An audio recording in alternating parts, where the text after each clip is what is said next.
Waalaikumsalam warahmatullahi wabarakatuh. Alhamdulillahilladzi hadana li hada wa ma kunna linahtadiya laula an hadanallah wa la haula wa la quwwata illa billah. Amma ba'd. Hadirin rahimakumullah, di dalam kesempatan yang mulia ini, marilah kita tingkatkan ketakwaan kita kepada Allah Subhanahu wa taala dengan sungguh-sungguh bertakwa, menjalankan apa yang diperintahkan oleh Allah Subhanahu wa taala dan menjauhi apa yang dilarang oleh Allah Subhanahu wa taala. Sungguh beruntung orang yang bertakwa dan sungguh merugi orang yang membangkang kepada Allah Subhanahu wa taala. Hadirin yang berbahagia, Allah berfirman dalam surah Al-Ankabut ayat 2. Bismillahirrahmanirrahim. Ahasiba an-nasu an yusraku an yaqulu amanna wa hum la yuftanun. Yang artinya, apakah mereka mengira bahwasanya mereka akan dibiarkan hanya dengan mengatakan kami telah beriman dan mereka tidak diuji.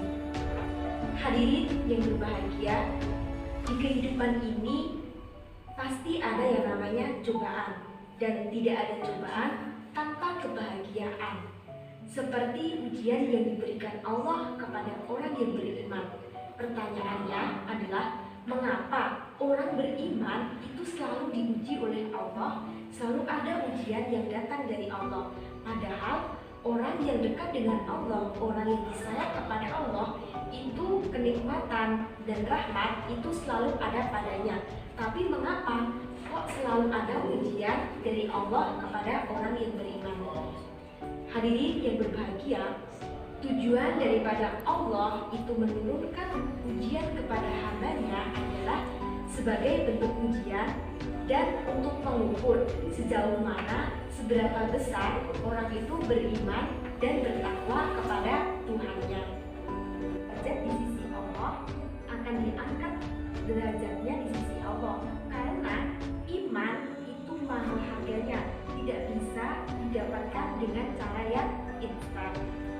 Inilah sebagai bentuk kasih sayang Allah kepada hambanya.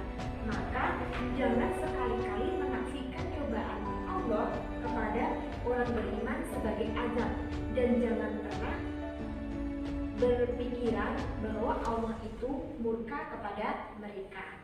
Hadirin yang berbahagia, ibarat kita melihat anak kecil yang menggemaskan, itu pasti kita akan gemes kepadanya, iya enggak? Nah, itu ibarat Allah itu menguji hambanya.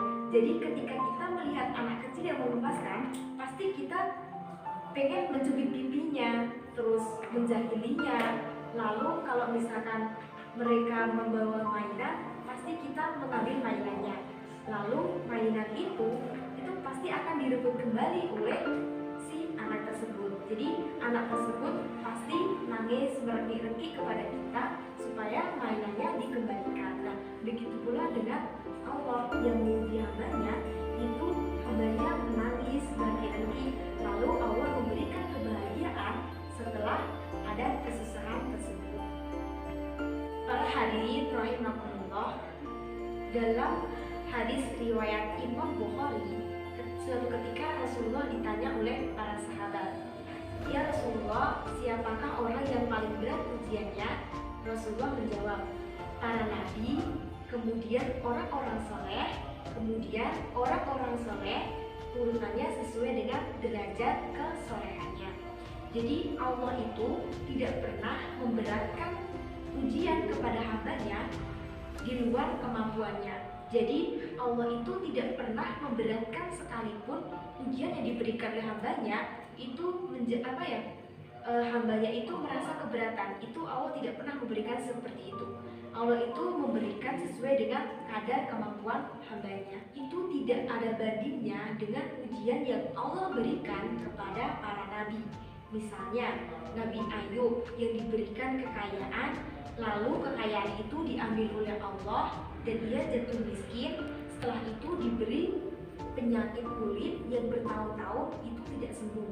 Lalu Nabi Sulaiman yang diberi raga yang lemah, yang tidak bisa bergerak, tidak bisa berkutik kecuali dari kursinya. Lalu Nabi Ibrahim, ia meminta kepada Allah supaya diberikan keturunan. Namun setelah diberi keturunan, justru ia diperintah oleh Allah untuk menyembelih anaknya. Lalu Nabi Nuh, yang ia menyuruh kepada umatnya untuk menyembah kepada Allah, justru anaknya sendiri itu yang murka kepada Allah. Lalu Nabi kita Nabi Muhammad SAW yang menyebarkan agama, yang berdakwah agama Islam, itu beliau dicemooh, dicaci, dimaki oleh kafir Quraisy, bahkan oleh pamannya sendiri. Semua itu belum ada bandingnya dengan ujian yang Allah berikan kepada kita. Nah, ujian yang diberikan oleh Allah kepada kita kurang lebihnya, misalkan kita sakit selama 7 hari, lalu kita mempunyai hutang, lalu kita diberi anak yang kurang nurut kepada orang tuanya, lalu misalkan lagi kita mengalami kecelakaan, kita mengalami hal-hal yang di luar dugaan kita. Nah, seperti itu, apakah kita itu patut sebagai hamba yang disayang oleh Allah, kita mengeluh atas ujian-ujian yang sekecil itu, tidak ada bandingnya dengan para nabi?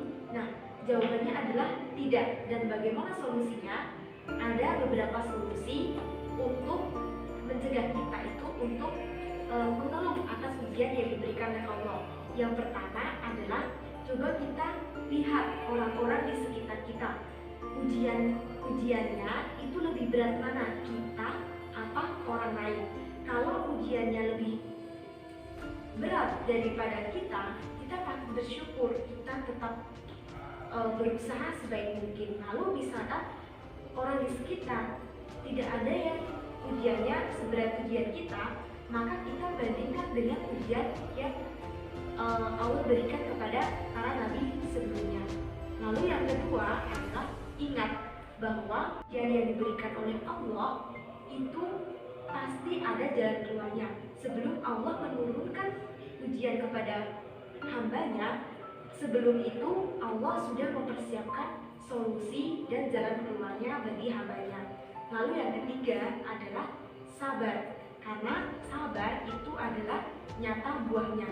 Dengan bersabar kita terus meningkatkan ketakwaan kita kepada Allah, kita mendekatkan diri kepada Allah, lalu kita berdoa, berikhtiar, berusaha, maka Allah akan mempermudah urusan-urusan kita. Nah, mungkin itu saja pidato yang bisa saya sampaikan. Kurang lebihnya saya mohon maaf yang sebesar-besarnya. Terima kasih atas perhatiannya.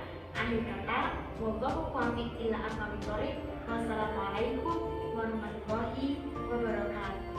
Waalaikumsalam warahmatullahi wabarakatuh.